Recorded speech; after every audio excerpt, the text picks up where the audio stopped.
Hola, mi nombre es Aida García Lozano y estoy cursando mi sexto semestre de la licenciatura en Ciencias y Desarrollo de la Educación en la Universidad del Noreste de México, Campus Vallehermoso. Este proyecto constará de 3 partes. La primera es un resumen de los 3 parciales de la materia Teorías de Educación Contemporánea impartida por la maestra Gabriela Michelle Fernández Herrada.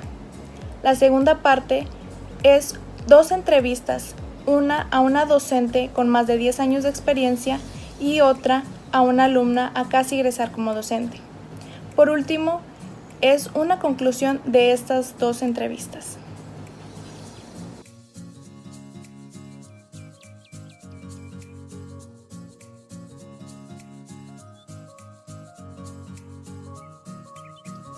En el primer tema, vimos que la educación es aquel proceso por el cual las personas son influenciadas y transformadas, que hay 2 tipos de educación, la formal y la informal. La formal es aquella educación obligatoria y la informal es una educación alternativa o complementaria, ya que no es obligatoria. Que la educación contemporánea consiste en 7 principios: principio de la actividad, de la individualización, de socialización, de la intuición, del juego, de la creatividad y de estar al día.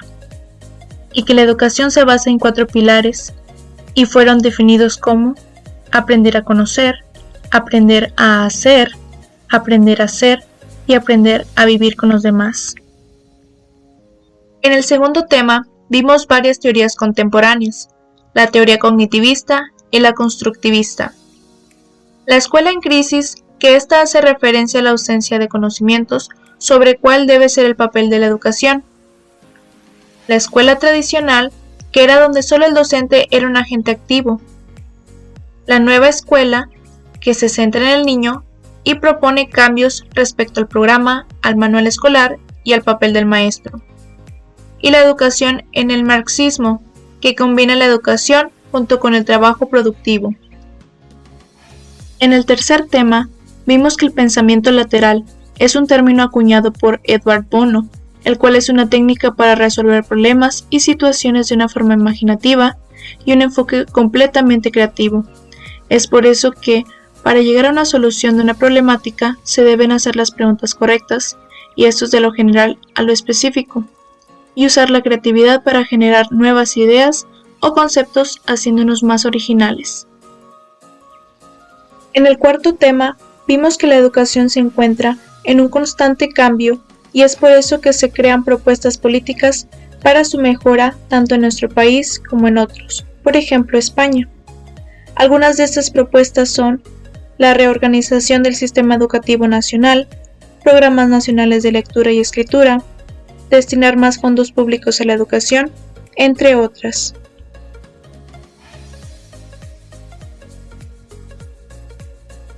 En el primer tema, vimos que el aprendizaje es un proceso interno y no es posible observarlo directamente, además de que tiene variables como lo son el profesor de presagio, la comunidad educativa de contexto, la materia y el aula de proceso y a corto y largo plazo de producto.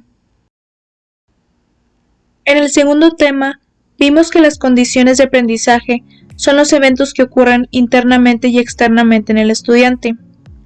En las internas son motivación, concentración, actitud, organización, comprensión, repetición, el ejercicio o repaso. Y las externas son sociales, culturales y físicas. Los resultados del aprendizaje es aquello que se espera que el estudiante sea capaz de comprender una vez terminado el proceso de aprendizaje.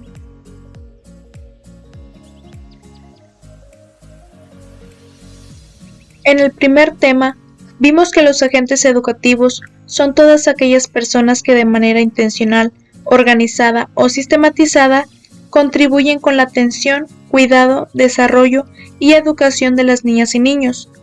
Además, que los valores son los principios, virtudes o cualidades que caracterizan a una persona, pero existe una crisis de estos en la actualidad y se manifiesta en todos los aspectos de la vida humana. Es por eso que los valores son un ideal para la educación, ya que su objetivo es formar en civismo y en modelos de convivencia, y por eso forman parte del currículo educativo.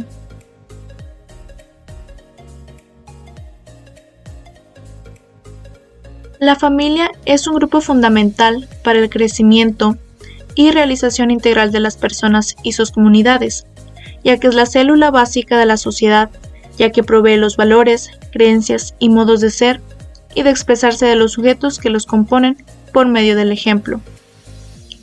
Los valores religiosos son los principios éticos y todo aquel comportamiento que adopta una persona según la religión que practique. Dichos valores no son impuestos por la sociedad, se asemejan a los valores universales y buscan modificar los sentimientos malignos de la humanidad.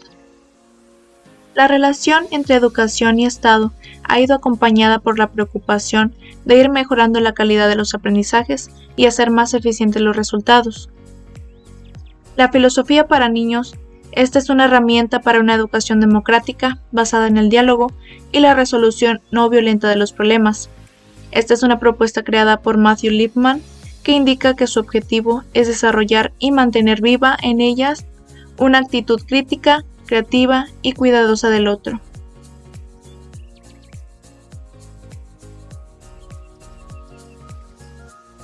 ¿Cuál es su principal motivo que la llevó a tomar la decisión de querer ser maestra? Mi principal motivo fue la oportunidad de trabajar con niños pequeños, de seguir su aprendizaje poco a poco. Eso me motiva a seguir adelante al ver lo sorprendente que es para ellos el desarrollar sus habilidades y aprender nuevas cosas. Si estuviera frente a un grupo con dificultades de aprendizaje, ¿cómo organizaría el grupo para apoyar a alumnos con rezago educativo? En esa situación es necesario ubicar cerca del escritorio a los alumnos que tienen dificultades para monitorear más de cerca su aprendizaje y brindar el apoyo en el momento oportuno, además de trabajar con actividades enfocadas a su nivel de desarrollo. Dados los desafíos de la educación actual, ¿le gustaría continuar su formación profesional aprendiendo sobre las tecnologías para el aprendizaje? Sí, pues incluso cuando ya tenemos una formación o conocimiento sobre tecnología, esta avanza diariamente, cambiando la manera de utilizarse y formando herramientas muy útiles para el trabajo como docente. Además de que los alumnos tienen cierta facilidad para usar la tecnología, pero aún requieren apoyo para obtener beneficios directos en su educación, ya que en ocasiones lo usan solamente de manera recreativa. ¿Y qué opinas sobre las clases virtuales? Las clases virtuales se han venido realizando desde antes de la pandemia con mucho éxito. Incluso tomé algunos cursos en línea, donde pude aprender nuevas cosas. Son una manera de trabajar con muchas ventajas y sobre todo flexibilidad, tanto para el docente como para el alumno, pues permite trabajar a su propio ritmo y necesidades. Ahora bien, también es necesario contar con los recursos tecnológicos suficientes y eso desafortunadamente no es posible en muchos de nuestros alumnos. ¿Qué significa para usted ser maestra? ¿Podría describirlo en 2 palabras? La primera palabra pues sería paciencia, ¿verdad? Paciencia para trabajar con los niños pequeños. Y la segunda, para mí ser maestro es una satisfacción, el ser maestra, ¿verdad? Sería paciencia y satisfacción.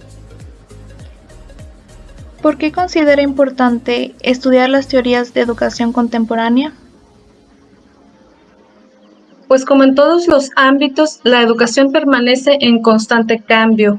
Es necesario mantenernos actualizados para ofrecer un servicio que sea oportuno, pertinente y eficaz para el desarrollo de nuestros alumnos.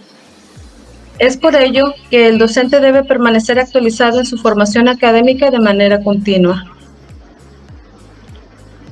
¿Cuáles son los desafíos que se presentan en la función del docente con la educación a distancia?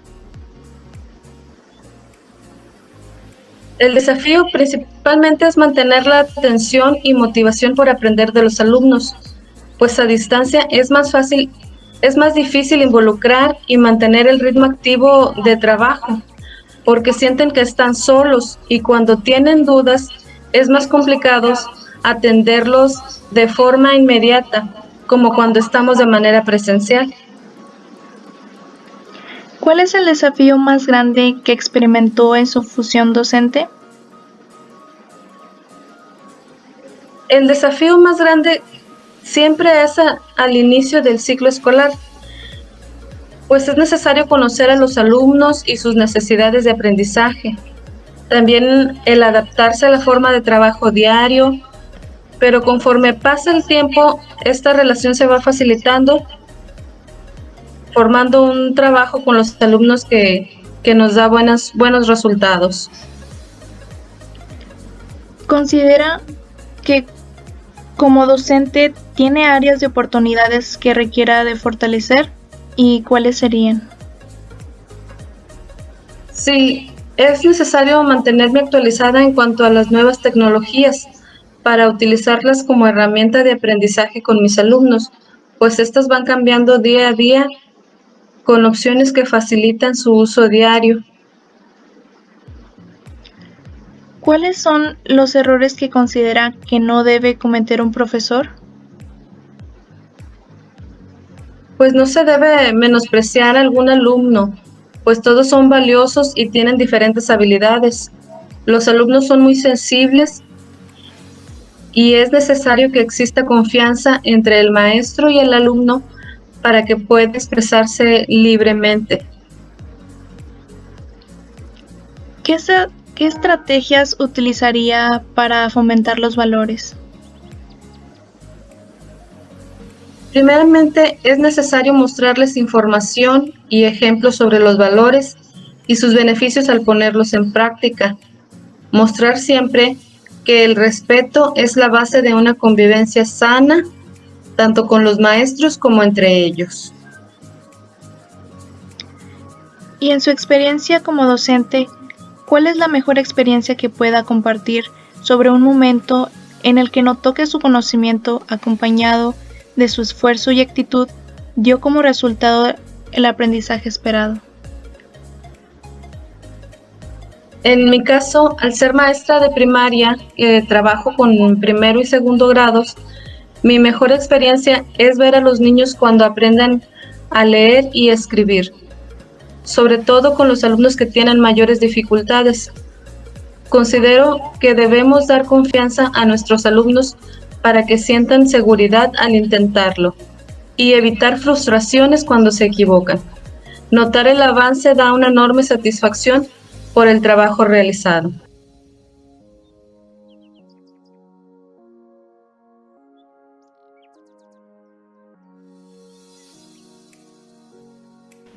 La primera pregunta sería, ¿cuál es el principal motivo que te lleva a tomar la decisión de querer ser maestra?